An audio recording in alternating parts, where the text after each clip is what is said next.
Belt and ব্লকত কচুতলিত খিলঞ্জীয়া জনজাতিসকলৰ মাটিৰ সুৰক্ষাৰ কাৰণে ইলিগেলি যিবোৰ অবৈধ নাগৰিকে তাতে বসবাস কৰি আছিলে, সেই অবৈধ নাগৰিকসকলক তাৰ পৰা উচ্ছেদ কৰাৰ কাৰণে যি পদক্ষেপ অসম চৰকাৰৰ মাননীয় মুখ্যমন্ত্ৰীয়ে আজি গ্ৰহণ কৰিছে, তাক আমি TMPKৰ তৰফৰ পৰা আদৰণি আৰু এটা সাহসী পদক্ষেপ গ্ৰহণ কৰাৰ কাৰণে তেখেতলৈ আমি ধন্যবাদ জ্ঞাপন কৰিছোঁ। কিন্তু অতি পৰিতাপৰ বিষয় যে তাতে দুদিন ধৰি ভালকৈ চলি থকা যি উচ্ছেদ কাৰ্যসূচী আছিলে, সেই উচ্ছেদ কাৰ্যসূচীত কিন্তু এটা ৰাজনৈতিক দল, অসমৰ এটা ৰাজনৈতিক দল, বিশেষভাৱে কংগ্ৰেছ দলে উচতনিমূলক বক্তব্য ৰাখি উচতনিমূলক কাম কাজ কৰি এখেতসকলে এই উচ্ছেদ কাৰ্যক এটা ৰণথলীলৈ ৰূপান্তৰ কৰিলে।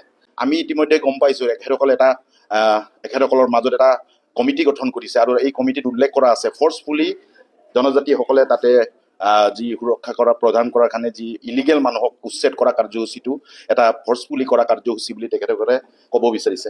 আমি ক'ব বিচাৰিছোঁ TMPKৰ তৰফৰ পৰা যে জনজাতিসকলৰ সুৰক্ষাৰ কাৰণে যি অসম চৰকাৰে গ্ৰহণ কৰা নীতিক আমি আদৰণি জনাইছোঁ আৰু প্ৰত্যেকটো ট্ৰাইবেল বেল্ট এণ্ড ব্লকত, অসমত থকা প্ৰত্যেকটো ট্ৰাইবেল বেল্ট এণ্ড ব্লকত থকা অবৈধ নাগৰিকসকলক উচ্ছেদ কৰিব লাগে। এইটো আমাৰ পুৰণি দাবী, অকল TMPKৰ নহয়, অসমত থকা প্ৰত্যেকজন জনজাতিসকলৰ দাবী আছিল আৰু এই দাবীক আজি সন্মান জনাই অসম চৰকাৰে গ্ৰহণ কৰা নীতিক আমি আদৰণি জনাইছোঁ। কিন্তু তাৰ বিপৰীতে আমি দেখা পাইছোঁ যে কংগ্ৰেছ চৰকাৰখনে, কংগ্ৰেছৰ যি ৰাজনৈতিক দলটোৱেই আজি তেখেতসকলৰ জনজাতি বিৰোধী স্থিতিক আমি প্ৰমাণ পাইছোঁ। তেখেতসকলে জনজাতি স্থিতি গ্ৰহণ কৰিছে।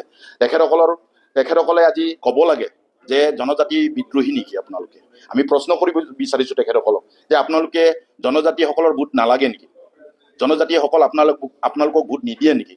যদিহে আপোনালোকক জনজাতিসকলে ভোট দিয়ে তেন্তে আপোনালোকে ৰক্ষণাবেক্ষণ কাক কৰিছে? আমি ভূমিপুত্ৰসকল, অসমৰ ভূমিপুত্ৰ, আৰু ভূমিপুত্ৰসকলক আপোনালোকে যদি ৰক্ষণাবেক্ষণ নকৰে এটা ৰাজনৈতিক দল হিচাপে, যদিহে আপোনালোকে মিয়া প্ৰেমী বেছিকৈ হৈছে তেতিয়াহ'লে আমাক কৈ দিব লাগে। আমিও ক'ব বিচাৰিম আপোনালোকে এই ভৱিষ্যতৰ যি পৰিকল্পনা আপোনালোকৰ, এই পৰিকল্পনাৰ আমিও কিন্তু বাধা আৰোপ কৰিম। অসমৰ প্ৰত্যেকজন জনজাতিসকলে আপোনালোকৰ বিৰুদ্ধে আমি মাত মাতিব লাগিব, কাৰণ আপোনালোকে যি স্থিতি আজি গ্ৰহণ কৰিছে এইটো এটা লিগেল আৰু ইলিগেল কথাটো এখেতসকলে গম পাব লাগে। লিগেলি কোৱা আছে যে ট্ৰাইবেল বেল্ট এণ্ড ব্লকত সন্দেহযুক্ত নাগৰিক থাকিব নোৱাৰে। তাত ট্ৰাইবেল বেল্ট এণ্ড ব্লকত থকা জনজাতিসকলে থাকিব পাৰে আৰু প্ৰটেক্টেড ক্লাছৰ মানুহে থাকিব পাৰে।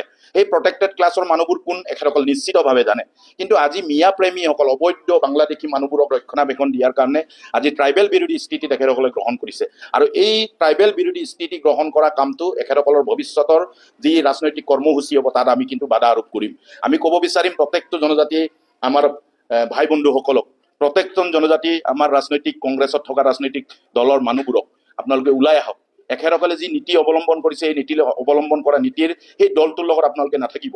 আমি ক'ব বিচাৰিছোঁ লোপময়দুং যে অসমত থকা মুলুক area Mising autonomous council area আৰাদক দুগুণে প্ৰত্যেকজন মিচিং তানিয়েম আমাৰ তৰফৰ পৰা অনুৰোধ যে নলু কংগ্ৰেছ আৰালো দুংগেলা